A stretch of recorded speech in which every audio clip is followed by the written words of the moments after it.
তো ইয়া নবী বলা, ইয়া মুহাম্মদ বলা, এটা তো সাহাবার সুন্নাত। লাস্ট একটি হাদিস শুনিয়ে দিই। কিতাবটির নাম হলো আল আদাবুল মুফরাদ, লেখকের নাম হলো ইমাম বুখারী, যিনি বুখারী শরীফ লিখেছেন। আল আদাবুল মুফরাদের মধ্যে হাসান সূত্রে একটি হাদিস নিয়েছেন।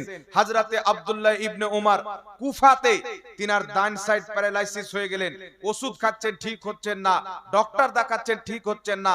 হযরতে আব্দুল্লাহ ইবনে উমরকে তিনার ছাত্র বলছেন, উযকুর আহাব্বান নাসে ইলাইকা, আপনি যাকে সবচাইতে বেশি ভালোবাসেন তার নাম ধরে সাহায্য চান, আল্লাহ আপনাকে ঠিক করে দিবে। উনি বলছেন ইয়া মুহাম্মদ, জোরে বলেন সুবহানাল্লাহ। কুফার মাটি থেকে নবীর ইন্তিকালের পর আব্দুল্লাহ ইবনে উমর সাহাবী বলছেন ইয়া মুহাম্মদ। তো সাহাবী যদি ইয়া মুহাম্মদ বলে নবীর বেয়াদব না হয়, তাহলে আমরা বেয়াদব হলাম না, সাহাবীর সুন্নাত আমল করলাম? জোরে বলেন। নবী বলছেন আমার উম্মতে 73 ফিরকা হবে, কুল্লুহুম ফিন্নার, সবাই জাহান্নামে যাবে, ইল্লা মিল্লাতান ওয়াহিদা, একটি জান্নাতে যাবে। মা আনা আলিহি ওয়া আসহাবি, যে আমার সাহাবীর তরিকাতে চলবে তারাই হবে জান্নাতি। সাহাবী বলছেন ইয়া মুহাম্মদ। তো বুঝা গেল ইয়া মুহাম্মদ বলা, ইয়া নবী বলা, এটা সাহাবায়ে কেরামের তরিকা। যারা সাহাবার তরিকাতে চলবে, ইয়া নবী সালামু আলাইকা পাঠ করবে, তারাই সাহাবার সাথে জান্নাতে যাবে। বলেন সুবহানাল্লাহ।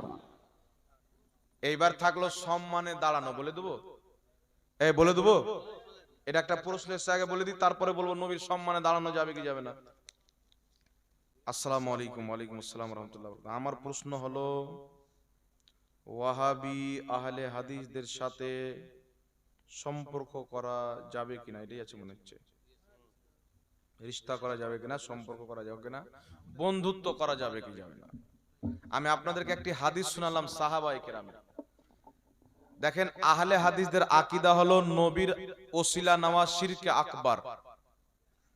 নবীর ওসিলা শিরকে আকবার।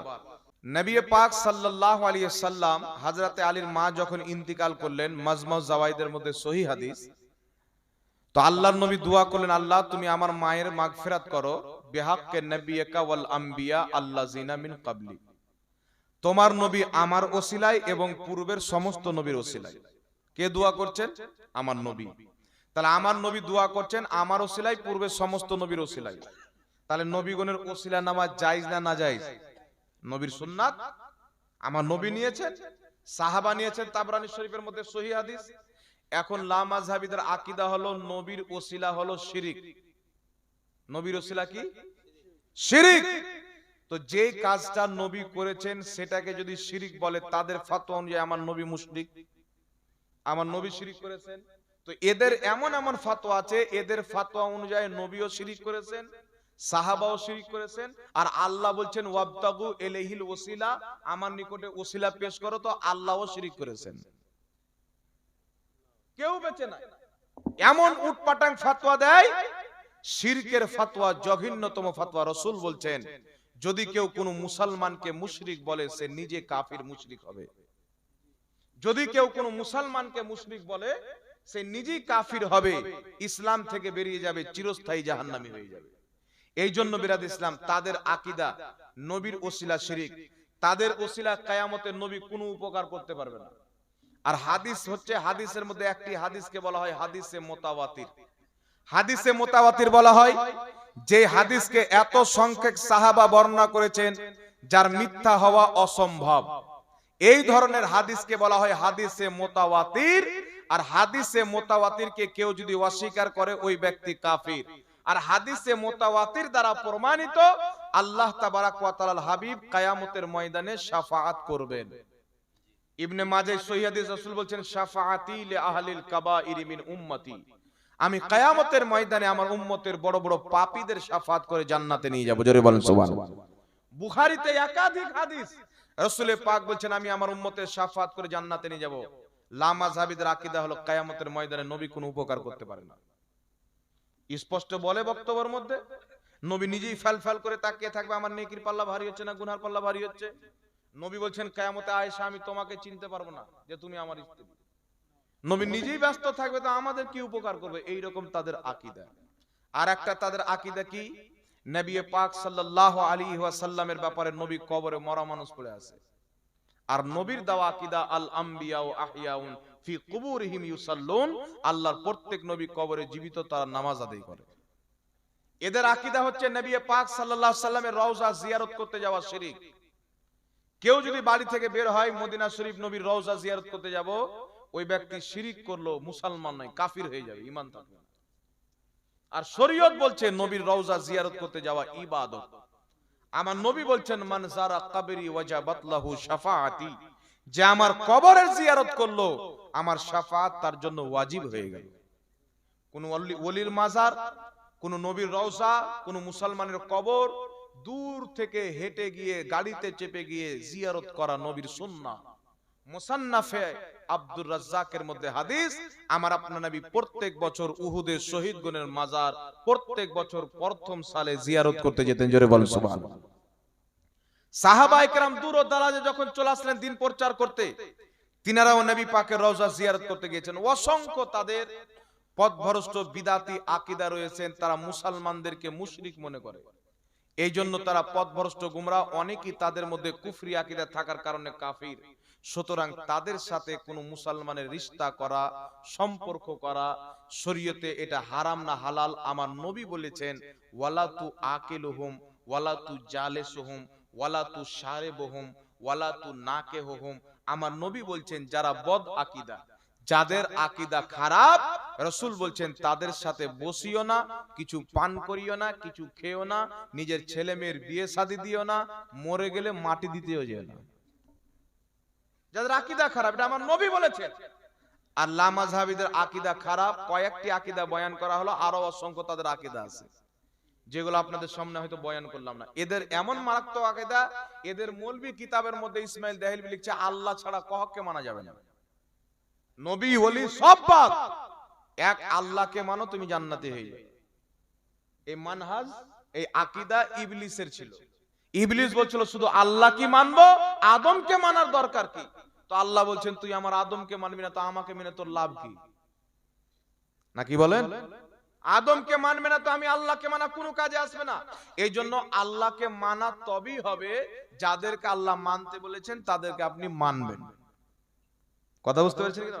এই জন্য তাদের সাথে সম্পর্ক রাখা এটা ইসলামে একেবারে হারাম। আমার নবী হারাম করে গিয়েছেন। নবীর কথা আপনি চাইলে মানতে পারেন, আপনি চাইলে ফেলতে পারেন, সেটা আপনার ব্যাপার। মানলে আপনার উপকার, না মানলে আপনার ক্ষতি। হ্যাঁ, আরেকটা বলছিলাম বাবা, সম্মান অর্থে দাঁড়ানো। দেখবেন আমাদের আহলে সুন্নাত ওয়াল জামাত, আপনাদের পাশে কি মাদ্রাসা, মাদ্রাসা গাউসিয়া না কি নাম আছে, মাদ্রাসা গাউসিয়া কাদিয়া ছেলেপিলেকে দেখবেন হুজুরের সাথে যখন মুসাফা করবেন তো হাতটা চুমুন দেয়, হাত চুমুন দেয় কিনা? আবার অনেকে দেখবেন আহলে সুন্নাত ওয়াল জামাতের মধ্যে বাংলাদেশে একজন আলিম আছেন গিয়াসউদ্দিন তাহরি, নাম শুনেছেন? জিকিরগুলো শুনে মনে আছে তো? তো এই লোকটা একদিন কোন মাদ্রাসাতে গিয়েছেন, তো ছেলে পেয়ে পা ছুঁয়ে সালাম দিচ্ছেন। অনেক মৌলবী বলছে শিরিক, নাজায়েজ, হারাম, একদম শিরিক বানিয়ে দিল। শিরিক ডাল ভাত নয় বাবা, শিরিক মানে ইসলাম থেকে বেরিয়ে গেল, সবচাইতে মহাপাপী, কাফিরের চাইতেও খারাপ। তো আমাদের আহলে সুন্নাত ওয়াল জামাত যারা বড় সম্মানিত ব্যক্তি তাদের কদম বসি করে, মা বাপের কদম বসি জায়েজ। হক্কানি আল্লাহর নেক বান্দা কেউ যদি থাকে, যাদেরকে আমরা পীর ওলি বলি, তাদের যদি কেউ কদম বসি করে আমাদের নিকটে জায়েজ। কিন্তু বাংলাদেশে কিছু মৌলবি আছে দেখবেন হাতকে চুমুন দিল লামাযহাবী, হাত চুমুন দিচ্ছে তো বলছেন না, হাত চুমুন দেওয়া শিরিক, কারণ হাত চুমুন দিবেন তো ঝুঁকতে হবে, আর ঝুঁকলি শিরিক হয়ে গেল। মানে এদের কথা হচ্ছে ঝুঁকলি শিরিক। আচ্ছা বলেন তো বাবা, হাত চুমুন দিয়ে ঝুঁকলে যদি শিরিক হয়, এদের নিকটে শিরিক। এবার নবীর নিকটে কি? যেটা আমার নবীর নিকটে ইসলাম, ওটা যদি কারোর নিকটে শিরিক হয় তাহলে বোঝা যাবে কি এ নবীর ইসলাম মানে না, ইহুদির ইসলাম মানে। আবু দাউদ শরীফের মধ্যে হাদিস, হাদিসের সনদ সহিহ। মা ফাতেমা রাদিয়াল্লাহু তাআলা আনহার নিকটে আমার নবী আসলেন। মা ফাতেমা নবী পাককে দেখে দাঁড়িয়ে গেলেন, নবীর হাতকে চুমুন দিলেন, আমার নবী তিনার মাথাকে চুমুন দিলেন। মা ফাতেমা নবীর দরবারে গেলেন, নবী পাক মা ফাতেমাকে দেখে দাঁড়িয়ে যেতেন। তো মা ফাতেমা নবীর হাতকে চুমুন দিলেন, তো নবীর হাতকে মা ফাতেমা চুমুন দিলেন। আর লামাযহাবী বলছেন হাত চুমুন দেওয়া শিরিক, তাহলে মা ফাতেমা শিরিক করলেন নাকি? ওর ফতোয়া যে শিরিক করলো কিনা? আর নবী পাক হাত চুমুন করতে দিলেন, এটাও শিরিক। সাহাবায়ে কেরাম আসলেন শাম দেশ থেকে, ইয়া রাসূলুল্লাহ আমরা শাম দেশ বা ইয়ামান দেশে দেখেছি বাদশাকে তার মান্যওয়ালারা সেজদা করে, তো আপনি তো সবচাইতে বেশি সম্মানিত ব্যক্তি, তো আমরা আপনাকে সেজদা করতে চাই। নবী পাক বলেন আল্লাহ ছাড়া কাউকে সেজদা করা হারাম, যদি অনুমতি থাকতো তাহলে মহিলাদেরকে অনুমতি হতো তারা যেন তার পুরুষকে সেজদা করে। সাহাবায়ে কেরাম বলেন হুজুর সেজদা তো করা হারাম, কিন্তু কদম বসি হাত চুমুন তো দিতে পারি। সাহাবা নবীর কদম বসি করলেন, নবীর হাতকে চুমুন দিলেন। আল আদবুল মুফরাদের মধ্যে ইমাম বুখারী হাদিস এনেছেন, সহিহ হাদিস, যে হাদিসকে গায়র মুকাল্লিদ লা মাযহাবিদের মৌলভী নাসিরউদ্দিন আলবানী আবু দাউদের টিকাতে হাসান বলেছেন। হযরতে আলী রাদিয়াল্লাহু তাআলা আনহুর নিকটে যখন তিনার চাচা হযরতে আব্বাস আসতেন, হযরতে আলী ওনার পা পড়ে নিজের ঠোঁট লাগিয়ে ওনার পাওকে চুমুন দিতেন। জোরে বলতে হবে সুবহানাল্লাহ। তাহলে ইসলামে কদম বসি জায়েজ না নাজায়েজ বাবা? এই জোরে বলেন। স্পষ্ট হাদিস দ্বারা প্রমাণিত জায়েজ, কিন্তু লা মাযহাবিদের নিকটে শিরিক, কারণ এরা নবীর ইসলাম নেয়নি, আমেরিকার ফান্ডিং পকেটে আছে, সাথে চিঠি লিখে আছে, এই চিঠিতে যেই ফতোয়া তাদেরকে লিখে দিবে ওই ফতোয়া তাদেরকে বয়ান করতে হবে। তারা আমেরিকার গোলাম আর আমরা হচ্ছি মুহাম্মদ রাসূলুল্লাহর গোলাম। জোরে বলেন সুবহানাল্লাহ। হাতকে চুমুন দেওয়া যায়, আপনারাকে হাদিস শুনিয়ে দিলাম, মা ফাতেমা চুমুন দিয়েছেন। এইবার আপনাকে বলি শুনেন, এরা বলছে শিরিক, এদের নিকটে ঝুঁকলে শিরিক হয়ে যাবে। আচ্ছা বলেন তো বাবা, আমি একবার হুগলি গিয়েছিলাম প্রোগ্রামে, তো হুগলিতে প্রোগ্রামে যাচ্ছি, তো আমাকে প্লেটে খাবার দিচ্ছে একটা ছেলে, তো এইভাবে পিট করে খাবার দিচ্ছে। তো আমি ওকে বললাম তোমার বুকে কিছু আটকে আছে নাকি, এরকম কেন? তো বলছে হুজুর আপনার সামনে প্লেটটা যদি ঝুঁকে দিত শিরিক হবে না? মানে প্লেটটা দিবে এইভাবে, তো ওটাও শিরিক হয়ে যাবে। চিন্তা করেন এ কত রকমের ভূত লা মাযহাবিদের দাড়ি টুপিওয়ালা মৌলবীরা মানুষের ব্রেনে ভরেছে। আমি ওকে বললাম শুনো, তোমাদের বাড়িতে ঝাড়ু দেয়, ঝাড়ু না অটোমেটিক ঝাড়ু হয়ে যায়? বলছে ঝাড়ু দেয় কে দেয়? বলছে আমার মা দেয়, কোন সময় আমার বউ দেয়। তো তোমার মা বউ যখন ঝাড়ু দেয় তখন ঝুঁকে না? ঝুঁকে কি ঝুঁকে না? জোরে বলেন। তো তখন তাহলে শিরিক হয়ে গেল। তো তোমার মা ঝাড়ু দিয়েছে, শিরিক করেছে, তারপরে তোমার বাপ মুসলমান ছিল, তো কোন মহিলা যদি শিরিক করে, তার স্বামী যদি মুসলমান থাকে বিয়ে ভঙ্গ হয়ে যাবে। পুরুষ যদি শিরিক করে, মহিলাটা যদি মুসলমান থাকে বিয়ে ভঙ্গ হয়ে যাবে।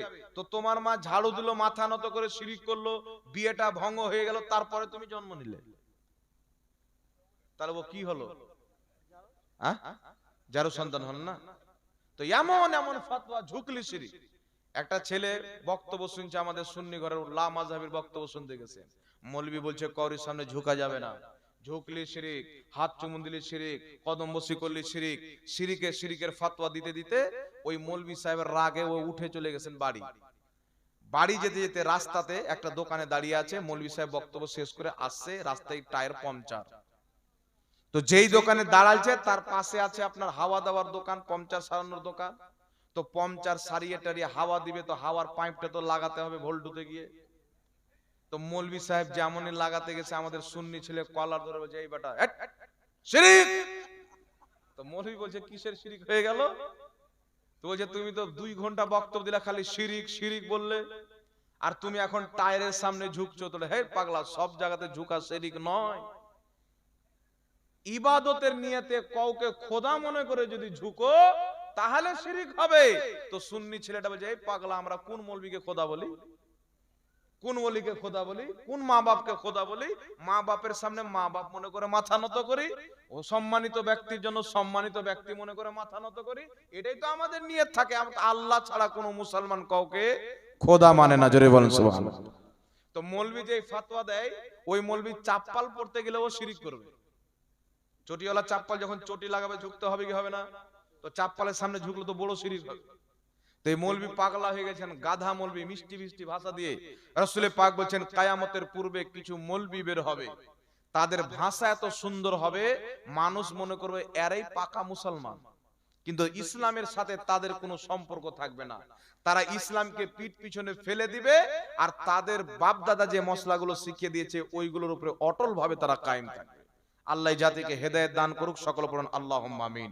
এই জন্য বিরাদ ইসলাম, প্রত্যেক উঠা প্রত্যেক ঝুঁকা শিরিক নয়। সম্মান অর্থে যদি ঝুঁকেন, ইমাম ইবনে হাজার আসকালানী রাহমাতুল্লাহ আলাইহি বলছেন সম্মানিত ব্যক্তির হাত পা চুমুন দেওয়া মুস্তাহাব, সওয়াবের কাজ। জোরে বলেন সুবহানাল্লাহ। আরেকটা কথা বলি, রাসূল পাক সাল্লাল্লাহু আলাইহি সাল্লাম বলছেন যদি কোনো ব্যক্তি চায় যে আমার জন্য মানুষ দাঁড়াক, তাহলে ওই ব্যক্তি জাহান্নামী। সম্মান অর্থে দাঁড়ানো যাবে কিনা মাসলাটা শুনেলেন। যদি কোনো ব্যক্তি চায় যে আমার জন্য মানুষ দাঁড়াক, তাহলে সেই ব্যক্তি জাহান্নামী। এখন আমি আপনাদের এখানে আসলাম, আপনারা যদি না দাঁড়াতেন, আমি যদি রেগে যেতাম, দাঁড়ানো না, আমি এখানে বক্তব্য দেন, আমার সম্মান করলো না। আমি যদি চাই যে আমার জন্য লোক দাঁড়াক, না দাঁড়ালে আমি যদি রাগ করি, তাহলে এই ধরনের দাঁড়ানো হারাম, আমার নবী বলেছেন। কথা বুঝতে পারছেন বাবা? রাসূল পাক বলছেন তোমরা মাজুসীদের মতন কিয়াম করিও না, রাওয়াফিদের মাজুসীদের মতন কিয়াম করিও না। এখন বলেন তো বাবা, আমি যদি বলি যে কুকুরের মতো খেও না, এর মানে খাওয়া হারাম হবে? আমি যদি বলি কুকুরের মতন খেও না, তো খাওয়া হারাম হবে কি? কুকুর যেমন জিহ্বা লাগিয়ে চেটে চেটে খায়, ওরকম মাটিতে জমিনে প্লেটে জিহ্বা লাগিয়ে চেটে খেও না, হাতে উঠিয়ে খাও। নাকি কুকুরের মতন জিহ্বা লাগিয়ে নয়, হাতে উঠিয়ে খাও। আমি যদি বলি কুকুরের মতন পেশাব পায়খানা করিও না, মানে দাঁড়িয়ে দাঁড়িয়ে করিও না, তাই বলে কি পেশাব পায়খানা করা হারাম হয়ে যাবে? তো রাসূল পাক বলছেন মাজুসীদের মতন কিয়াম করিও না। মানে মাজুসীরা নিজের বাদশার মধ্যে এইভাবে হাত জোড় করে মাথা নত করে বিভিন্ন রকম ভাবে তারা সম্মান করতো, দাঁড়াতো, অমুসলিমদের তরিকা। তো লামাজহাবি বলছে সব রকম দাঁড়ানোই শিরক। কিন্তু আমার আপনার নবীর সম্মানে ফাতেমা দাঁড়িয়েছেন, ফাতেমার সম্মানে নবী দাঁড়িয়েছেন। আবু দাউদের হাদিস, মিশকাত শরীফ বাবু মা জাআ ফিল কিয়ামের মধ্যে হাদিস, রাসূলুল্লাহ সাল্লাল্লাহু আলাইহি ওয়াসাল্লামকে দেখে প্রত্যেক সাহাবা নবীর সম্মানে দাঁড়িয়েছেন। বুখারী শরীফ বাবুল কিয়ামের মধ্যে হাদিস, সাহাবায়ে কেরাম এক অপর সাহাবার সম্মানে আমার নবী হুকুম করেছেন কুমু ইলা সাইয়্যিদুকুম, তোমরা তোমাদের সরদারের জন্য দাঁড়িয়ে যাও। তো সম্মান অর্থে কিয়াম করা, এই সমস্ত হাদিস একত্রিত করে ইমাম নববী ফতোয়া দিয়েছেন সম্মানিত ব্যক্তির সম্মানে দাঁড়ানো এটা হচ্ছে মুস্তাহাব সওয়াবের কাজ। একটু জোরে বলতে হবে সুবহানাল্লাহ। ইমাম ইবনে হাজার আসকালানী রাহমাতুল্লাহ আলাইহি বুখারী শরীফের সারা ফাতহুল বারীর মধ্যে লিখছেন সম্মানিত ব্যক্তির সম্মানে কিয়াম করা, দাঁড়ানো মুস্তাহাব সওয়াবের কাজ। ইমাম বাইহাকী রাহমাতুল্লাহ আলাইহি বলছেন সম্মানিত ব্যক্তির সম্মানে কিয়াম করা মুস্তাহাব। ইমাম ইবনে হাজার আসকালানী বুখারী শরীফের সারা ফাতহুল বারীর মধ্যে লিখতেছেন সালামের জন্য দাঁড়ানো এটা জায়েজ, এটা কোনো হাদিসে নিষেধ করা হয়নি। ইমাম মুল্লা আলী কারি মিশকাতের সারা মিরকাতের মধ্যে লিখছেন আল কিয়ামু আলা ওয়াজহিল বিররি ওয়াল ইকরামে জায়েজুন, সম্মান অর্থে কিয়াম করা জায়েজ। এখন প্রশ্ন হলো হুজুর, নবীকে তো সাহাবা দাঁড়িয়েছেন সম্মানে, নবীকে চোখে দেখে, মা ফাতেমা দাঁড়িয়েছেন নবীকে চোখে দেখে, কিন্তু আমরা তো নবীকে দেখতে পাই না, আমরা তো নবীকে দেখতে পাই না, তো আমরা কেন না দেখে দাঁড়িয়ে সালাম পড়বো? ইমাম কাজী আয়াজ মালকি রাহমাতুল্লাহ আলাইহি নিজের কিতাব আশ-শিফা শরীফের মধ্যে লিখতেছেন যেইভাবে সাহাবায়ে কেরাম নবী মুস্তাফাকে না দেখে সম্মান করতেন, কিয়ামত পর্যন্ত একই ভাবে না দেখে সম্মান করা উম্মতের জন্য জায়েজ আছে। জোরে বলতে হবে সুবহানাল্লাহ। সব ফোকা একমত, যেমন সাহাবা দেখে সম্মান করেছেন তেমন না দেখে সম্মান করা যায়। আর আমরা যে দাঁড়িয়ে সালাতু সালাম পাঠ করি, সিরাতে হালবিয়ার মধ্যে ইমাম হালবি কমবেশ 500 বছর পূর্বে লিখেছেন এইভাবে সবাই মিলে দাঁড়িয়ে ইয়া নবী সালাম আলাইকা পাঠ করা মুস্তাহাব, যারা পাঠ করবে তারা সওয়াব পাবে। জোরে বলো সুবহানাল্লাহ। 450 বছর পূর্বে শেখ আব্দুল হক মুহাদ্দিস আল দেহলভী বুখারী রাহমাতুল্লাহ আলাইহি নিজের কিতাব আখবারুল আখিয়ার মধ্যে লিখেছেন মিলাদের কিয়াম করা যায়। হাজারো ইমামগণ নিজের কিতাবে কোরআন সুন্নাহর দলিল দিয়ে এটাকে জায়েজ করেছেন, তাই যুগ যুগ থেকে চলে আসেন। যদি কেউ না জায়েজ বলতেন তো এটা চলতো না বাবা। কথা বুঝতে পারছেন কি পারেন না? তো আজকে যে মৌলবি বলছে মিলাদুন নবী পালন করা বিদআত, কিয়াম করা বিদআত, এ মৌলবি নয়, এ হচ্ছে দাড়ি টুপিওয়ালা শয়তান। একজন ব্যক্তি একটা লোককে দেখছেন চেয়ারে বসে, পা হিলাচার বসে আছে বিন্দাস, দেখে মনে হচ্ছে আর কোনো চিন্তাই নাই, কোনো ফিকির নাই। জিজ্ঞাসা করছেন বাবু তোমার এত মানে খুশি কেন, কোনো চিন্তাই নাই মনে হচ্ছে, তুমি কে? তো বলছে আমি ইবলিস। ওই তুমি ইবলিস তো এখানে কি করছো? তুমি নামাজ যে পড়তে যাবে ওকে রুকো। ইমানদারকে বেঈমান বানার চেষ্টা তোমার কাজ, নামাজিকে বেনামাজি বানানো তোমার কাজ, মানে মানুষকে ভালো কাজ থেকে বাধা দেওয়া এটা তোমার কাজ। তো এখানে তুমি বসে আছো, তো মানুষকে কে খারাপ করছে? ইবলিস বলছে আমি আমার অনেক খলিফা বানিয়ে দিয়েছি। কিছু দাড়ি টুপিওয়ালা মৌলবি আছে লামাজহাবি দেওবন্দি, এরাকে খেলাফত দিয়ে দিয়েছি, আমি আছি বসে, এরাই মানুষের ঈমান চুরি করছে। বুঝতে পারছেন বাবা? তো এইগুলো হচ্ছে দাড়ি টুপিওয়ালা শয়তানের খলিফা। এদের ফতোয়া শুনবেন না। আল্লাহ হেফাজত করুক, সকলে বলেন আল্লাহুম্মা আমিন। হিন্দুদের রাম মেলা, রাসমেলা, আচ্ছা রাসমেলা, তারপরে উপলক্ষে গরু জবে করে খাওয়া জায়েজ কিনা?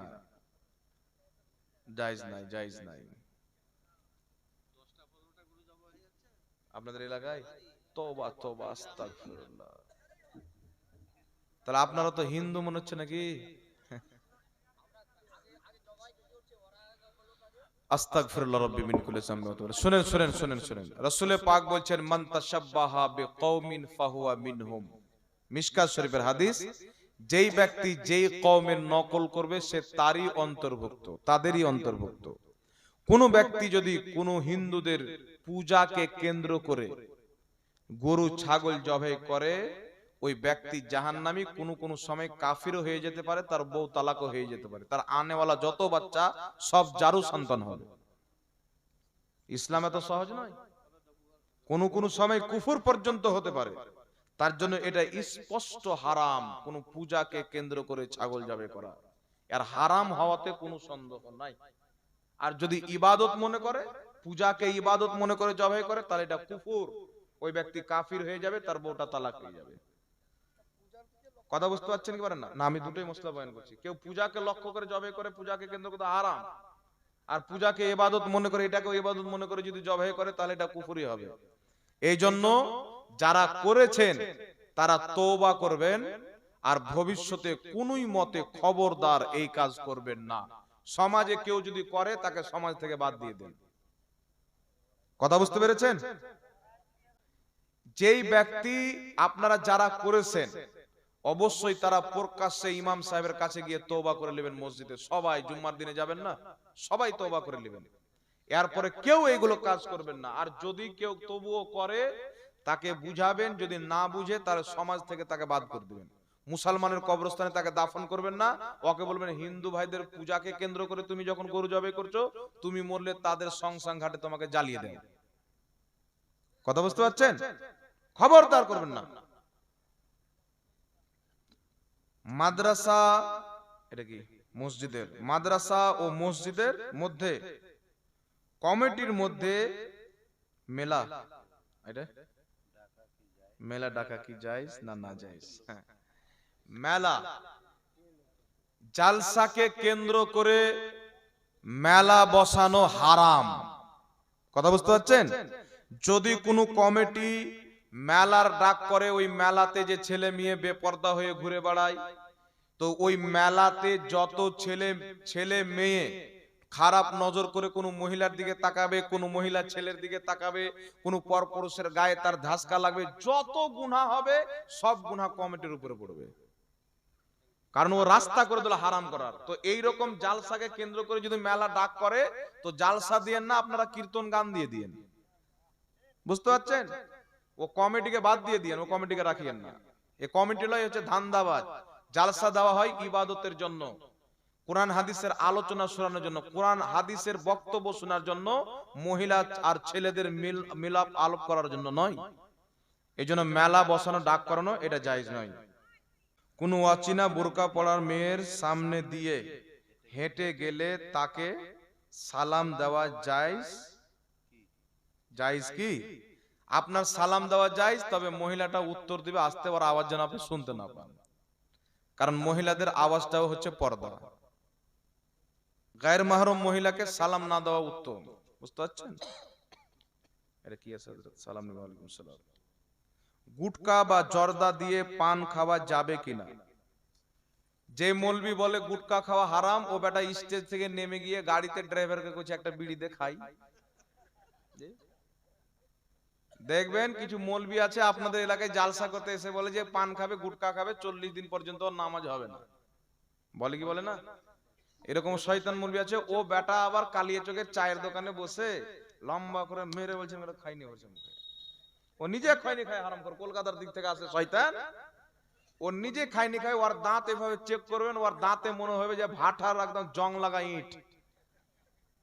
খয়নি খেয়ে খেয়ে কালো করে দিয়েছে, আর ও বেটা ফাতোয়া মারছে হারাম কর। তো ওর বক্তব্য শুনেই তো হারাম, ওর ফাতোয়া অনুযায়ী।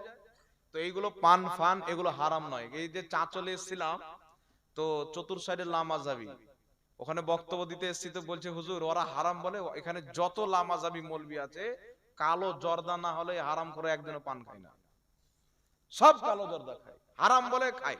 তো ওরা হারাম বলে খায়, ওদের পিছে নামাজ পড়া হারাম, এটা আমাদের নিকটে হারাম নয়। আমাদের কোন মৌলবি যদি খায় ওর পিছে নামাজ হবে, অসুবিধা নাই, তবে মুখটা পরিষ্কার করে যেন নামাজ পড়ায়।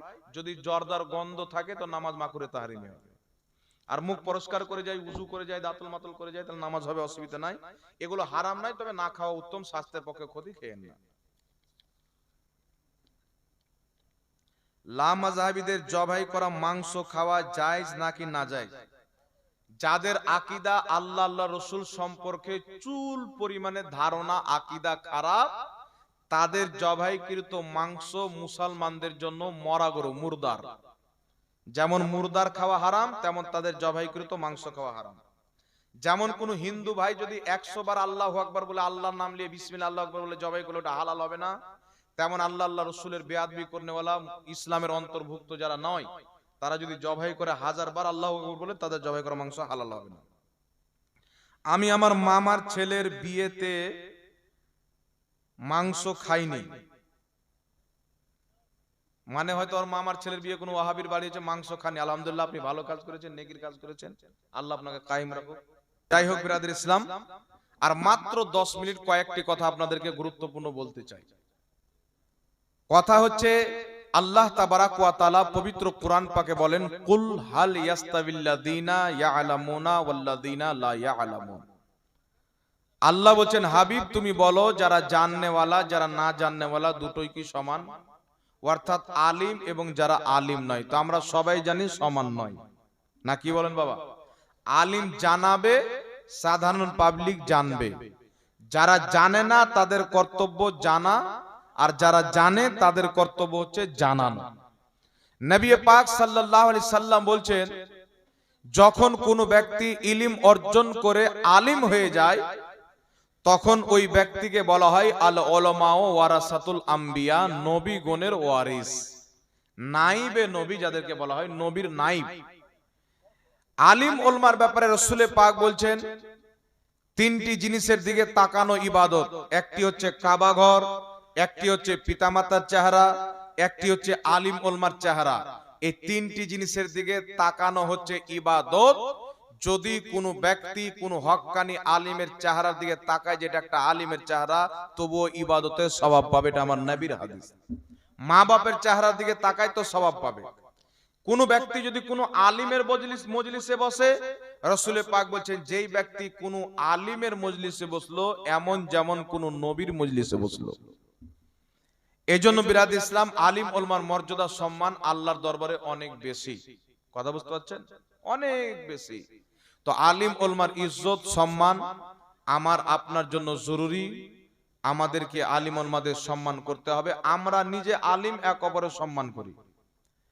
আলিম ওলমার সম্মানটা বজায় রাখতে হবে। অনেক এলাকাতে গিয়ে দেখতে পাওয়া যায় মৌলবীদের ইজ্জত কমিটি করে না, মানে যারা মসজিদ মাদ্রাসার কমিটি আছে, ইনারা মনে করে যে মৌলবী আবার কে, ওকে রেখেছি বেতন দিয়ে, তো আমাদের চাকর। এটা অনেক কেউ মনে করে, কিন্তু এই ধারণা হচ্ছে আপনার ভুল। এই ধারণা আপনাকে ধ্বংস করে দিতে পারে। সুতরাং কমিটির যেটা কমিটির মর্যাদা, ওটা আলিম ওলমা তাকে দিবে, আর যেটা আলিম ওলমার মর্যাদা, কমিটি সব সময় এই মর্যাদা দিয়েই তাদেরকে কথা বলবে। আমি যেই মাদ্রাসায় আছি, আমার মাদ্রাসার সেক্রেটারি বলেন, কেসিয়ার বলেন, যত কমিটি আছেন, মাদ্রাসার যে কোনো কাজ করবে আমরা শিক্ষকদের সাথে তারা পরামর্শ করবে। যদি কোনো শিক্ষকের কোনো অসুবিধা হয় বাড়িতে, 1 মাস টাইম দিতে পারবে না। আমরা যদি নোটিশ দিই যে আমি আর মাদ্রাসায় থাকবো না, কেন, 1-2 মাস আমার খুব এমার্জেন্সি আছে, তো বলবে আপনি ছুটি নিয়ে যান, 1 মাস 2 মাস ছুটি নিয়ে যান, তারপরে আবার আসবেন। ভালোবাসাটা দেখছেন কিনা? এটা যেন না হয় যে মৌলভী সাহেবের কোথাও এমার্জেন্সি 8 দিন কাজ পড়ে গেল, সময় দিতে পারলো না, ওকে বাদ করে দিলে। এরকম হয় কি হয় না বাবা? ছুটি আছে 3 দিন 4 দিন থেকে গেল, তো এলাকাতে আগুন লেগে গেল। এগুলো জিনিস সমাজে ভুল, একটু সহ্য করতে হবে। মানুষের সুবিধা অসুবিধা হতে পারে, ম্যানেজ করে চলতে পারে। আলিম ওলমার সম্মান করতে হবে, আলিম ওলমা আপনারও সম্মান করবে। কথা বুঝতে পেরেছেন কি পারেননি বাবা? যদি কোনো আলিম আপনার এলাকাতে আসে, আপনি সে আলিমকে সালাম করবেন। এটা চেয়ে থাকবেন না যে আলিম আমাকে সালাম করবে। কিছু লোক আছে ওকে যদি আবার কোনো পদে দাঁড় করে দেয়, হ্যাঁ আমি আর মৌলবীকে সালাম করব, ও মৌলবী তো আমাকে সালাম করবে, মানে মনে করছে মৌলবী মানে ফকির। হযরতে আলী রাদিয়াল্লাহু তাআলা আনহু বলছেন, ফকির ওই ব্যক্তি নয় যার কাছে সম্পদ নাই, আসল ফকির ওই ব্যক্তি যার কাছে ইলম নাই। এটা হযরত আলী বলেছে, আসল ফকির ওই ব্যক্তি যার কাছে ইলম নাই। তো শরীয়তের দিক দিয়ে ফকির আলিম নয়, শরীয়তের দিক দিয়ে ফকির হচ্ছে আপনি আর আমি, যে আমাদের কাছে ইলম নাই, তাদের কাছে আল্লাহ ইলম রেখেছেন, তাদেরকে ইলম দান করেছেন। তো আলিম উলামার সম্মান এটা জরুরি, তাদেরকে সম্মান দিয়ে কথা বলতে হবে। যদি কোনো আলিম উলামার দ্বারা দিয়ে কোনো ভুলও হয়ে যায়, তার ভুলটাকে সংশোধন করতে গিয়েও তার তাওহীন করা যাবে না, তার ভুল সংশোধনও হবে এবং তার ইজ্জতটাও বাজাই থাকবে, এইরকম সংশোধন করতে হবে। কথা বুঝতে পেরেছেন কি পারেননি বাবা? যার যেটা সম্মান যাকে আল্লাহ দিয়েছেন ওই সম্মান আমাদেরকে করতে হবে। আর একটা লক্ষ্য রাখতে হবে কি, আলিম ওলমাদেরকে একটু বেতন ঠিকঠাক দিতে হবে। আচ্ছা বলেন তো বাবা, আপনাদের ছেলে পিলে স্কুলে পড়ে কি পড়ে না? এখানে অনেক আছেন কমেন্টের ভাইরা আছেন, আপনাদের ইচ্ছা করে দেখবেন মিশনে পড়ে, বিভিন্ন রকমের মিশন আছে, কেউ মিশনে রাখে, এক একটা ছেলের পিছনে করে 10,000 খরচ হয়, করে মাসে 5,000 খরচ হয়। তো আলিম ওলমার ছেলে পিলে আছে না নাই? আছে না? তো আলিম ওলমারও তো একটা ইচ্ছা আছে যে আমিও যেন আমার ছেলেকে ইংরেজি শিখাই, ইংলিশ মিডিয়ামে ভর্তি করি, ইংলিশ যখন বলতে শিখবে আলিম বানাবো, মানুষকে যখন বক্তব্য দিবে তো মাঝে মাঝে ইংলিশও ঝাড়বে। বিভিন্ন রকমের নিয়ত আলিমেরও থাকতে পারে কিনা? তো একটা আলিমকে যদি আমি 7,000 বেতন দিই, 10,000 বেতন দিই, তাহলে আলিমটা সংসার চালাবে কি করে আর নিজের ছেলে মেয়েকে পড়াবে কি করে? এই চিন্তা তাদেরকে চিন্তা করতে হবে, এই ভাবনাটা ভাবতে হবে যাদের এলাকাতে আলিম আছেন আর যারা দায়িত্বমান রয়েছেন, যাদের কাছে যারা দায়িত্ব কমিটির মধ্যে রয়েছেন, চিন্তা করতে হবে যে একটা আলিমকে যদি 10,000 টাকা দিই তাহলে আলিমটার সংসার চালাতে কত টাকা খরচ হবে, আর আলিমের ছেলে পিলে তাদের স্বপ্ন পূর্ণ হবে না। যদি ইচ্ছা করে যে আমি কোনো ভালো মাদ্রাসায় মসজিদে পড়াবো, পারবে? এই জোরে বলেন পারবে? একটা স্কুলে 7,000 মাসে খরচ হয়ে যাবে, আর বেতন দিচ্ছেন আপনি 8,000 10,000, তাহলে সংসার কি চালাবে আর পড়াবে কি? এখন যদি স্ত্রীটা বলে শপিং করতে যাব, তো চলে আলো 5-6 হাজার টাকা।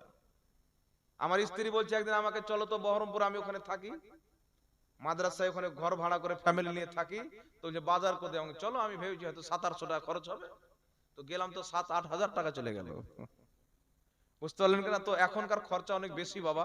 তো লক্ষ্য রাখবেন আলিম ওলমার বেতন বাড়াবেন, এবং আলিম ওলমাকে এতটা বেতন দিবেন তারাও যেন নিজের ছেলে মেয়েকে পড়াশোনা করাতে পারে। হিন্দুদের টাকা মাদ্রাসায় জায়েজ কি? যাবে, অসুবিধা নাই। যে সমস্ত বিয়েতে গান বাজনা হয় সেই বিয়ে খাওয়া জায়েজ? দেখেন যেখানে গান বাজনা হয় ওর বাড়ি যে খাবার বিসমিল্লাহ আল্লাহু আকবার বলে জবাই করা হয়, খাবারটা হালাল, তবে খেতে যাওয়াটা ঠিক নয়, না যাওয়াটা উত্তম। কৌরির বাড়ি যদি গান বাজনা বাজে ওর বাড়ি বিয়ের ভোজ খেতে যাওয়া যাবে না। কথা বুঝতে পেরেছেন? যার বাড়ি গান বাজনা বাজবে, ডিজে বাজবে, মহিলাদেরকে ডান্স করাবে, ওর বাড়ি বিয়ে খেতে যাবেন না। যাবেন না তো ইনশাআল্লাহ? এই বলেন ইনশাআল্লাহ যাব না? ওর বাড়ি বিয়ে খেতে যাবেন না, রান্না করতে ডাকলে রান্না করতে যাবেন না, সমাজের হাঁড়ি লোটা দিবেন না, আপনার কলের যদি পানি আনতে আসে ওকে পানিও দিবেন না। ও যদি বলে কেন দিবেন না, বলবেন তুই নবী পাকের সুন্নাত আদায় করতে গিয়ে বেহায়া বেশরমদের গানা ইসলাম বিরোধী কাজ করছো, তোমার জন্য আমার পানি নাই। কারণ রাসূল পাক বলেছেন আন নিকাহু মিন সুন্নাতি, বিয়ে করা আমার সুন্নাত। কথা বুঝেছেন? তো আপনি যখন এই কাজগুলো করবেন দেখবেন সমাজ থেকে অটোমেটিক গান বাজনা বন্ধ হয়ে যাবে। পারবেন তো ইনশাআল্লাহ? জি। বিয়ের দাওয়াত দিতে আসলে দাওয়াত কবুল করলেন, 8 দিন পর বিয়ে, দেখছেন ধুম ধাড়াক্কা গান বাজছেন, ওই দাওয়াত না কবুল করা হচ্ছে উত্তম। বলবেন ভাই যাওনি কেন? ভাই তোমার বাড়িতে তো ইসলাম বিরোধী কাজ হচ্ছিল, আমি গেলে তো আমার কানে আওয়াজ পড়তো, আমার গুনাহ হতো, তা আমি গুনাহ থেকে বাঁচার জন্য যাইনি, তো আমি তো ভালো কাজ করেছি। কথা বুঝতে পেরেছেন? তার জন্য কৌরির বাড়ি যদি গান বাজনা বাজে ওর বাড়ি বিয়ের ভোজ খেতে যাবেন না। আর পারলে মসজিদের যারা কমিটি আছেন আইন পাস করবেন, যার বাড়ি গান বাজনা বাজবে ওর বাড়ি ইমাম সাহেব বিয়ে পড়াতে যাবে না।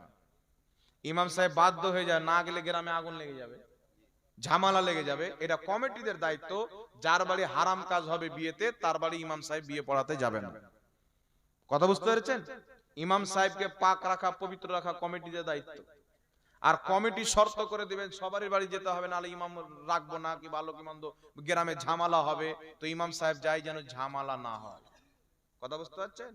মজবুরিতে অনেক কিছু আছে যেটা জায়েজ হয়ে যায় বাবা, কিন্তু মাসরুর হয়ে খবরদার যাবেন না। বন্ধ করে দেন, যার বাড়ি গান বাজনা বাজছেন ভোজ খাওয়া, অটোমেটিক ইনশাআল্লাহ গান বাজনা বন্ধ হয়ে যাবে। আর কেউ কোনো প্রশ্ন করবেন? তাড়াতাড়ি করেন, তাড়াতাড়ি। সালাম নেবেন। ওয়ালাইকুম সালাম। বেতর নামাজ 1 রাকাত না 3 রাকাত? দেখেন, বেতর নামাজ রাসূলুল্লাহ সাল্লাল্লাহু আলাইহি সাল্লামের সাহাবী হযরতে আমির মুআবিয়া বুখারীর হাদিস 1 রাকাত পড়লেন। 1 রাকাতও আছে, 3 রাকাতও আছে, কোথাও 5ও পাবে। তবে সাহাবায়ে কেরামের জামানায় একবার কথা হয়েছিল যে বেতর নামাজ 1 রাকাত পড়বো না, 3 রাকাত পড়বো না, 5 রাকাত পড়বো, তো সমস্ত সাহাবা ঐক্যমত পোষণ করেছেন 3 রাকাতের উপরে। কথা বুঝতে পারছেন? এই জন্য 3 রাকাত বেতর নামাজ পড়তে হবে, 1 রাকাত পড়লে বেতর নামাজ আদায় হবে না। যেটার উপরে সাহাবা ফয়সালা করে দিয়েছেন ওই ফয়সালা চোখ বন্ধ করে মানতে হবে, কারণ নবীর হাদিস সাহাবা যতটা বুঝতেন পৃথিবীর কেউ ততটা বুঝতে পারে না। সুতরাং 3 রাকাত বেতর পড়তে হবে, 1 রাকাত পড়লে ও হলো নামাজ চোর। আর নামাজ চোর টাকা চোর চাইতেও খারাপ। বুঝতে পারলেন? দ্বিতীয় নাম্বার, নবী সাহেব, সাহেব শব্দটা বলবেন না। নবী সাল্লাল্লাহু আলাইহি ওয়াসাল্লামের পিতা মাতা ইসলাম গ্রহণ করেনি, ওই পিতা মাতার কবর জিয়ারত করা জায়েজ না নাজায়েজ? সব নবী কি ইহুদি? দেখেন, সব নবীকে যারা ইহুদি বলবে ওই ব্যক্তি কাফির, মুসলমান নয়। কোরআন পাকের মধ্যে আল্লাহ বলছেন আমার ইব্রাহিম না ইহুদি ছিল না নাসারা ছিল, তিনি একজন মুসলমান ছিলেন। ইউসুফ আলাইহিস সালামকে কোরআন পাকে মুসলমান বলা হয়েছে, সুলেমান আলাইহিস সালামকে মুসলমান বলা হয়েছে। এক কথা, প্রত্যেক নবী ছিল মুসলমান। কেউ যদি বলে কোরআনের যতগুলো নবীর নাম এসেছে সব নবী ইহুদি ছিল, ইউসুফ ইহুদি, ইব্রাহিম ইহুদি, ও কাফির হয়ে গেছে, ও আর মুসলমান নাই, ওর যত লম্বা দাড়ি থাকুক, ওর যত লম্বা টুপি থাকুক, ওর বক্তব্য শোনা হারাম, ও মুসলমানই নয়। আর তারপরে এখানে আরেকটা কথা বলেছেন, কারণ মুসলমানকে মুসলমান বলা, ইহুদিকে ইহুদি মানা, কাফিরকে কাফির মানা, এটা জরুরিয়াতের দিন। কোন ব্যক্তি যদি কোন মুসলমানকে মুসলমান জানার পরেও কাফির বলে, ওই ব্যক্তি নিজে কাফির হয়ে যাবে। ওইরকম কোন ব্যক্তি যদি কোন মুসলমানকে কাফির বলে, নিজে কাফির হয়ে যাবে। তো ওরকমই নবীগণকে আল্লাহ কোরআন পাকে মুসলমান বলেছেন, তাদেরকে কেউ যদি ইহুদি বলে ওর ব্যক্তির ঈমান থাকবে না। এগুলো লামাযহাবী বলে, কুফর গুমরাহি গুলোই ওদের ইসলাম, হারাম নাজেজ গুলোই ওদের ইসলাম। আরেকটা প্রশ্ন, নবী পিতা মাতা, লামাযহাবীদের মৌলবী বলে নবীর পিতা মাতা জাহান্নামী। আচ্ছা বলেন তো বাবা, এ বেটা বলছে নবীর পিতা মাতা জাহান্নামী, তো ওর যারা ভক্ত হবে ওরা জান্নাতি হবে? কথা বলেন। কেউ যদি তাদেরকে সমর্থন করে, তাদের পক্ষে থাকে, আর মনে করে যে আমি জান্নাতে যাব, তাহলে ওর মতন জাহিল লোক কেউ নাই। কারণ যে নবীর বাপ মাকে জাহান্নামী বলে, ওকে জান্নাতের আশা করাটাই হচ্ছে হারাম। স্বপ্ন তো দেখাও হারাম, ও জান্নাতের খুশবু পর্যন্ত পাবে না। তবে আহলে সুন্নাত ওয়াল জামাতের সমস্ত মুহাদ্দিসিনের এটাই মত, নবীর বাপ মা জান্নাতি। আজ পর্যন্ত কোন মুহাদ্দিস নবীর বাপ মাকে জাহান্নামী বলেননি। ইমাম মোল্লা আলী কারি বলেছিলেন, পরে যখন ইমাম জালালউদ্দিন সিউতির রিসালা পড়েছেন, ইমাম জালালউদ্দিন সিউতি একটা পুরো বই লিখেছেন, নবীর বাপ মা জান্নাতি প্রমাণ করেছেন। এই রিসালা যখন ইমাম মোল্লা আলী কারি পড়লেন, নিজের প্রথম মত থেকে তওবা করে আবার তিনি নবীর বাপ মাকে জান্নাতি মানলেন। সুবহানাল্লাহ বলেন। নবীর বাপ মাকে জাহান্নামী প্রমাণ করার জন্য ওয়াহাবি দুটি হাদিস পেশ করে, আর দুটি হাদিসের জাহেলানা বেওয়াকুফানা আপনার অনুবাদ করে আর মানা করে, মিনিং করে। কোন হাদিস? মুসলিম শরীফের মধ্যে একটি হাদিস, আল্লাহর নবীকে একজন ব্যক্তি এসে বলছেন, হুজুর আমার বাবা কোথায়? তো নবী পাক বলছেন, তোমার বাবা জাহান্নামে। ও লোকটার চেহারা বিগড়ে গেল, খুব দুঃখিত হলো। তো নবী বলছেন, শুনো, তোমার বাপ আমার বাপ দুইজনই জাহান্নামে। হাদিস মুসলিম শরীফের সহিহ। তো নবী তো নিজেই বললেন তোমার বাপ আমার বাপ দুইজনই জাহান্নামে। তাহলে নবী যখন নিজের বাপকে জাহান্নামী বলেছেন, তো আমরাও জাহান্নামী বলবো, তবেই তো ওই নবীওয়ালা। এই হাদিস তারা পেশ করে। তবে একটা কথা মনে রাখবেন, আরবি ভাষাতে আরব দেশে চাচাকেও বাপ বলা হয়। কাকে বাপ বলা হয়? চাচাকেও বাপ বলা হয়। লামাযহাবী বলে হাদিস বুঝতে হবে মুহাদ্দিসদের মতো করে, কিন্তু কোন মুহাদ্দিস বলেন নিজের নবী পাক নিজের বাপ থেকে নিজের জন্মদাতা বাপকে বুঝিয়েছেন। মুহাদ্দিসিনে কেরাম ব্যাখ্যা করেছেন, নবী পাক তোমার বাপ আমার বাপ জাহান্নামের অর্থ নিজের চাচা আবু তালিবকে বুঝিয়েছেন। আবু তালিবকে তিনি বাপ বলতেন, আবু তালিবের স্ত্রীকে ডাইরেক্ট আমার নবী মা বলতেন। তো আবু তালিবকে নবী বুঝিয়েছেন তাকে সন্তুষ্ট দেওয়ার জন্য, যে তোমার বাপ আমার বাপ অর্থাৎ আমার চাচা আবু তালিব দুইজনই জাহান্নামে, আব্দুল্লাহকে নয়। সুবহানাল্লাহ বলেন। এরা মুহাদ্দিস ব্যাখ্যা করেছেন, কিন্তু ওয়াহাবি জালিয়াতি করে নিজের বাপের ঘরের ইহুদির টাকা দেওয়া ব্যাখ্যা করে বলছে নবীর বাপ জাহান্নামে। এ হচ্ছে মাতাল, কোনো দলিল দিতে পারবে না। কেউ যদি আপনাকে এই হাদিস দেয়, তাহলে তাকে বলবেন এই হাদিস থেকে কোন ইমাম বলেছেন যে নবীর বাপ আব্দুল্লাহ জাহান্নামী, একটা রেফারেন্স দাও, কিয়ামত আসতে পারে ও রেফারেন্স দিতে পারে না। আর আমাদের কাজ যদি চাই যে নবী এই বাপ থেকে নিজের চাচা আবু তালিবকে বুঝিয়েছেন, একটা রেফারেন্স দেন, 1000টা দিয়ে তার কবর দিয়ে দিও। পূর্বের সমস্ত মুহাদ্দিস এটাই ব্যাখ্যা করেছেন যে নবী নিজের চাচাকে জাহান্নামী বলেছেন। আর মানুষকে হাদিস পাঠিয়ে দিচ্ছে, তো কিছু লোক তো হাদিসের অর্থ বুঝে না, মানা বুঝে না, মনে করছে বাপ রে হাদিসে আছে মানি তো জাহান্নামী। এর নামই হচ্ছে আহলে হাদিস, যে হাদিস বুঝে মানে না, শয়তানের ফান্ডিং নিয়ে বুঝে। আর একটা দলিল নবীর বাপ মাকে জাহান্নামীর জন্য পেশ করে। নবী পাক সাল্লাল্লাহু আলাইহি সাল্লাম বলছেন, আল্লাহ আমি আমার মায়ের কবর জিয়ারত করতে চাই। আল্লাহ বললেন করো।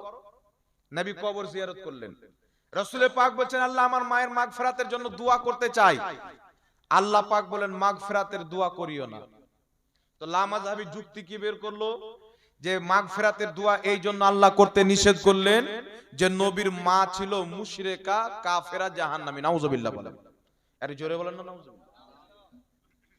তো নবী পাক সাল্লাল্লাহু আলাইহি সাল্লামকে আল্লাহ জিয়ারত করতে বললেন, মাগফিরাতের দোয়া করতে নিষেধ করলেন।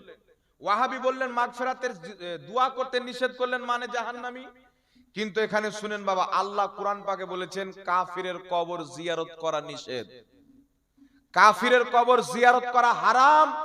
আল্লাহ বলছেন মাহবুব তুমি কোন কাফিরের কবরের পাশে দাঁড়ায়ও না। আর আল্লাহ বলছেন তোমার মায়ের কবর জিয়ারত করো। আল্লাহই প্রমাণ করে দিলেন কাফিরের কবর জিয়ারত করা হারাম। নবী তুমি তোমার মায়ের কবর জিয়ারত করো, কারণ তোমার মা কাফেরা নয়, তোমার মা হচ্ছে ঈমানদার। সুবহানাল্লাহ।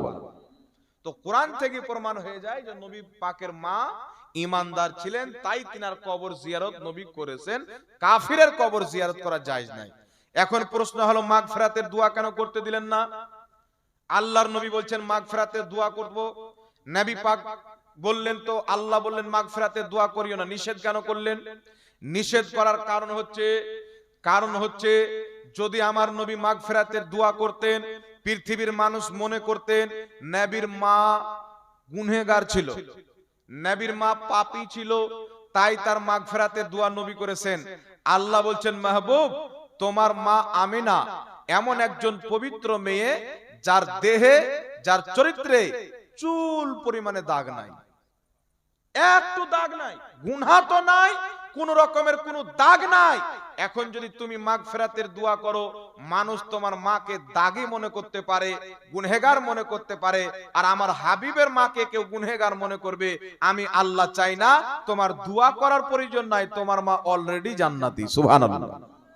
এটা হলো হাদিসের ব্যাখ্যা, কিন্তু তারা ভুল অপব্যাখ্যা করে মানুষকে গুমরা করে। তাই নবীর বাপও জান্নাতি, নবীর মাও জান্নাতি।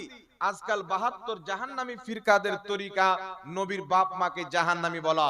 যেই মৌলবী নবীর বাপ মাকে জাহান্নামী বলে, এই ওয়াহাবি মৌলবীর বক্তব্য বাইকট করতে হবে, তার জালসাও বাইকট করতে হবে, তাকেও তালাক দিতে হবে, তার সমর্থকদেরকেও তালাক দিতে হবে।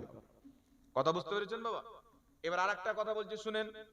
ইমাম ইবনে হিব্বান হাদিসটি উল্লেখ করেছেন, হযরতে উমর বিন আব্দুল আজিজ রাদিয়াল্লাহু তাআলা আনহু উনি একজন ব্যক্তিকে বললেন, তুমি আমার অমুক জায়গাতে একটা রাখওয়ালা নিয়োগ করো, ওয়াচম্যান যাকে আমরা বলি, গেটম্যান। তো উনি একজনকে নিয়োগ করলেন যেই ব্যক্তি অগ্নি পূজা করত, আগুনের পূজা করত। তো উমর বিন আব্দুল আজিজ রাদিয়াল্লাহু তাআলা আনহু তাকে ডেকে বললেন, এই তুমি একজন অগ্নি পূজককে আমার দরবারের দরবার বানিয়েছো? তো তিনি উত্তরে বলছেন, হুজুর তাতে কি হলো, নবী পাকের বাপ মাই তো মূর্তি পূজা করত, নবী পাকের বাপ মাই তো মুশরিকা ছিলেন। হযরতে উমর বিন আব্দুল আজিজ রেগে গেলেন। রাগার পরে বলছেন, আমি কি তোমার জিহ্বা কেটে নেব? আমি কি তোমার জিহ্বা কেটে ছুটিয়ে নেব? নবীর বাপ মাকে তুমি মুশরিকা বলো? উমর বিন আব্দুল আজিজ এটা বিশ্বাস করতেন, নবীর বাপ মা হচ্ছে মুসলমান জান্নাতি। সুবহানাল্লাহ বলো। তারপরে আল্লাহর নবী সাল্লাল্লাহু আলাইহি সাল্লামের পিতা এবং মাতা জান্নাতি, এটাই সকল ইমাম জালালউদ্দিন সিউতি রিসালা লিখে প্রমাণ করেছেন নবীর বাপ মা জান্নাতি। অসংখ্য ইমামগণ, ইমাম মুল্লা আলী কারি পূর্বে সবাই নবীর বাপ মাকে জান্নাতি মেনেছেন। আজ পর্যন্ত কোন ইমাম নবীর বাপ মাকে মুশরিকা, কাফেরা, জাহান্নামী বলেননি। যেইগুলো মৌলবি বলছেন এই সমস্ত চক্রান্ত ইহুদি আমেরিকার ফান্ডিং। এই ফান্ডিং যদি বন্ধ হয়ে যায়, বেটাদের মুখও বন্ধ হয়ে যাবে। কথা বুঝতে পারছেন বাবা? আল্লাহ জাতিকে হেদায়েত দান করুক, সকল পড়ুন আল্লাহুম্মা আমিন। তাই দাড়ি টুপিওয়ালা শয়তানদের বক্তব্য শোনা থেকে বিরত থাকবেন। আরেকটি প্রশ্ন এসেছে, ওয়াহাবিদের দান মসজিদের উন্নতি কল্পে নেওয়া কি জায়েজ? দেখেন, একটা কথা মনে রাখবেন, কোন ওয়াহাবি তার আকীদা যদি কুফর পর্যন্ত পৌঁছে যায়, তার দান নেওয়া মসজিদে যাবে না। মাদ্রাসার জন্য মসজিদে তাদের গ্রাম কালেকশন করতে যাওয়া যাবে না। তারা যেন না বলতে পারে সুন্নিরা আমাদের কাছে ভিক্ষা করে নিয়ে গিয়ে মাদ্রাসা চালায়, তার গ্রামে কালেকশন করতে যাওয়া যাবে না। কোন ওয়াহাবি নিজ ইচ্ছায় আপনাকে দান দিতে এসেছেন, তার আকীদা কুফর পর্যন্ত, ও বুঝে না ওয়াহাবি কাকে বলে আর সুন্নি কাকে বলে। মুসলমান এমনি চলছে। এই ধরনের লোক যদি দান দিয়ে দেয়, লিলে হারাম নাজেজ হবে না, তবুও বাঁচাটা হচ্ছে ভালো। আর যেই ওয়াহাবি বুঝে, ওয়াহাবি ওদের আকীদা জানে, প্রচার করে, আর আমাদের আকীদাকে খারাপ বলে, ওর দান নেওয়া হারাম। দেন এখানে লিখেছে, মিউচুয়াল ফান্ডটা কি জিনিস তো আমি জানি না। আচ্ছা, ফিক্স করে শুনেন। দেখেন, কাফির হলো দুই প্রকার। ইমাম সারাকসি রাহমাতুল্লাহ আলাইহি আল মাবসুত কিতাবের মধ্যে হাদিস নিয়েছেন, এবং ইমাম মুসান্নাফ ইবনে আবি শাইবার মধ্যে হাদিস, হযরতে ইব্রাহিম নাখঈ, হাদিসের সনদ হচ্ছে হাসান। হযরতে ইব্রাহিম নাখঈ রাহমাতুল্লাহ আলাইহি ইনি হচ্ছেন বিখ্যাত তাবেঈ, যিনি সাহাবীকে দেখেছেন। ইনি বলছেন, হারবি কাফির আর মুসলমানের মাঝে বাড়তি টাকাটা সুদ হয় না। হারবি কাফিরকে 1 টাকার বদলে 2 টাকা তার কাছ থেকে লওয়া জায়েজ। রাসূল পাক বলছেন, হারবি কাফির এবং মুসলমানের মাঝে সুদ হয় না। কাফির দুই প্রকার, একটা হচ্ছে জিমনি কাফির, একটা হচ্ছে হারবি কাফির। কোন রাজ্য বা কোন দেশের বাগডোর মুসলমানদের হাতে আছে, রাজত্ব মুসলমানদের, প্রধানমন্ত্রী মুসলমান, রাষ্ট্রপতি মুসলমান, রাজ মুসলমানদের, কাফির বসবাস করে ট্যাক্স দিয়ে, তারা হলো জিমনি কাফির। তাদের থেকে এরকম ব্যবহার করা যাবে না। আর হারবি কাফির কাকে বলে? যেই দেশের বাগডোর কাফিরদের হাতে অল্প মুসলমান বসবাস করে, এরা হলো হারবি কাফির। যেমন আমাদের ভারতের, এরা হচ্ছে হারবি কাফির। আর হারবি কাফিরের বাড়তি টাকা লাওয়া মুসলমানদের জন্য এটা সুদ নয়, মোবা অর্থাৎ জায়েজ। সুতরাং হারবি কাফিরের ব্যাংকে কেউ যদি টাকা রাখে, ফিক্সড করে বা এমনি রাখে, আর সেখান থেকে যে টাকাটা বাড়বে ওটা সুদ মনে করে নেওয়া জায়েজ নয়, ওটা মোবা, ওটা হচ্ছে আপনার জন্য জায়েজ। আপনি যাতে পারবেন তাতে লাগান। কথা বুঝতে পেরেছেন? আর যদি এমন ব্যাংক থাকে যেই ব্যাংকে মুসলমানও জড়িত আছে, কাফিরও জড়িত আছে, অর্থাৎ জাহাঙ্গীর মৌলবীর 25% ভাগ, গণেশ বাবুর 25% ভাগ, এই হুজুরের 25% ভাগ, আর কোন হিন্দুর 25% ভাগ, তাহলে গোলমাল হয়ে গেল। তাহলে এইরকম ব্যাংকের বাড়তি টাকা কিন্তু লাওয়া যাবে না, কারণ এটি আড্ডি মুসলমানের বাড়তি টাকা আসবে। কথা বুঝতে পারছেন করেন না? শুধু হারবি কাফিরের ব্যাংক আছে খালিস, ওই ব্যাংক থেকে যদি টাকা বাড়ে ওটা সুদ হবে না। এই বিষয়ে পুরো ফতোয়া আমার লেখা আছে। আমার একটা ভিডিও ভাইরাল হয়েছে, ব্যাংকে টাকা বাড়লে হুজুর লাওয়া যাবে কিনা। তো আমি ব্যাখ্যা করে বলেছি, কিন্তু ইউটিউবার শুধু একটু কেটে ছেড়ে দিয়েছে। আমি বলেছি ওটা জায়েজ টাকা আছে, আপনি যাতে পারবেন তাতে লাগান। এই যে ব্যাখ্যা করলাম এইভাবে বলা ছিল, তো ও শুধু ওইটুকু কেটে ছেড়েছে। তো আমার যেখানে জালসা আছে, ওয়াহাবিরা দেখছে জাহাঙ্গীর আছে, আছিলা বাঁশ দিবে। তো এর জালসা বন্ধ করা হোক। তো জালসার কমিটিকে পাঠিয়েছে আমার ভিডিও, সুদকে জায়েজ বলেছে, মৌলবি একে ডাকিও না, এর বক্তব্য শোনা যাবে না। তো আমি লা মাযহাবিদের মৌলবি ইবনে তাইমিয়ার ফতোয়া পাঠালাম। ইবনে তাইমিয়া বলছে যে হারবি কাফির আর মুসলমানের মাঝে বাড়তি টাকাটা সুদ হয় না। তখন আমি পাঠিয়ে দিলাম যে লা মাযহাবি বলছে যে জাহাঙ্গীর সুদকে জায়েজ বলেছেন, আমার জন্মের 800 বছর পূর্বে ওদের বাপ না, ইবনে তাইমিয়া নিজের কিতাবের মধ্যে লিখছে যে মুসলমান আর কাফিরের মাঝে বাড়তি টাকাটা সুদ হয় না, হারবি কাফির। তাহলে ওদের বক্তব্য শোনা হারাম আগে হবে নাকি বলেন? তো ওদের মৌলবি তো লিখেছে। তারপর আমি হাদিস পাঠালাম। হাদিস যখন পাঠালাম তো এক জায়গার খবর আছে, যে বলেছিল এই মৌলবি সুদকে হালাল বলেছে আর বক্তব্য শোনা হারাম, আমাকে ফোন করলো। আমি যখন ফাতোয়াটা লিখে পাঠিয়ে দিলাম, যে হাদিসগুলো পাঠালাম আপনাদের সামনে বয়ান করলাম, এই হাদিসগুলো বাংলা অনুবাদ করে বুঝিয়ে পাঠিয়ে দিলাম। ওকে ডেকে 3 চাপ্পাল মেরে ওকে বিদায় করেছে। 3 চাপ্পাল ওকে মারা হয়েছে যে একজন আলিমের ব্যাপারে মিথ্যাচার করো। তারপরে ও ব্যক্তি সুদ হারালছে, বুঝতে পারলেন, মুখটার বন্ধ হয়েছে। তো আমার ফাতোয়া লেখা আছে, করে যদি প্রয়োজন পড়ে আপনারা নিতে পারেন। দলিল কোন কিতাবের কত নম্বর হাদিস, কোন সিস্টেমে যায়, কোন সিস্টেমে হলে নাজায়েজ হবে, এ টু জেড লেখা আছে। এক হানাফি আলিম বলেন গোশতকে মাংস বলা জায়েজ না, কথাটা কি ঠিক?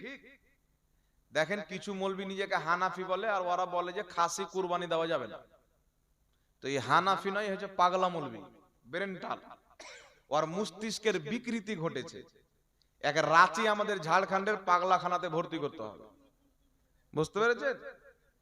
মাংসকে গোশত বলাও যাবে, কাবাব বলাও যাবে, বিরিয়ানি বলাও যাবে, কোনো সমস্যা নাই। কথা বুঝতে পারছেন? যেই দেশে যে বলে বলবে, কি আছে, এক একটা ভাষা। কথা বুঝতে পেরেছেন? তিনার মতে মাংস মানে মায়ের মাংস, মাংস মানে মায়ের অংশ। এটা যে মৌলবি বলেছে ও মৌলবি অত্যন্ত দুর্বল মস্তিষ্কের মালিক, যে মস্তিষ্কে মানুষকে জাহিল মূর্খ বানায়। এই মৌলবির বক্তব্য শুনবেন না। হানাফি বললি হানাফি হয়ে যায় না। দেওবন্দিরা নিজেকে হানাফি বলে। হানাফি মাযহাবের কিতাব ফাতাওয়া শামী মারাকিল ফালার মধ্যে লেখা আছে নবীর নাম শুনে বিরোধী আঙ্গুল চুমুন দিয়ে চোখে মাসা করলে সওয়াব পাওয়া যায়। হানাফি মাযহাবের কিতাব আছে। দেওবন্দিরা বলছে আমরা হানাফি, অথচ তারা বলছে বিদআত। তো তারা হানাফি মাযহাব মানলো? তো হানাফি নামের জালো অনেক লোক আছে, এদের বক্তব্য শুনবেন না। আলহামদুলিল্লাহ আমাদের ভারতের মাটিতে অনেক আহলে সুন্নাত ওয়াল জামাতের বিজ্ঞ বিজ্ঞ আলিমে দ্বীন আছেন, তাদের বক্তব্য শ্রবণ করবেন, তাদের ফতোয়া শুনবেন। বড় মাদ্রাসা আছেন, এখানকার আলিম উলামাকে ফতোয়া জিজ্ঞাসা করবেন, এদের কথা মোতাবিক চলবেন। আহলে সুন্নাত ওয়াল জামাতের জিম্মেদার আলিমকে ফতোয়া জিজ্ঞাসা করে তার প্রতি আমল করবেন। দুনিয়াও কামিয়াব, আখিরাতও কামিয়াব হবে। ওয়া মা আলাইনা ইল্লাল বালাগ।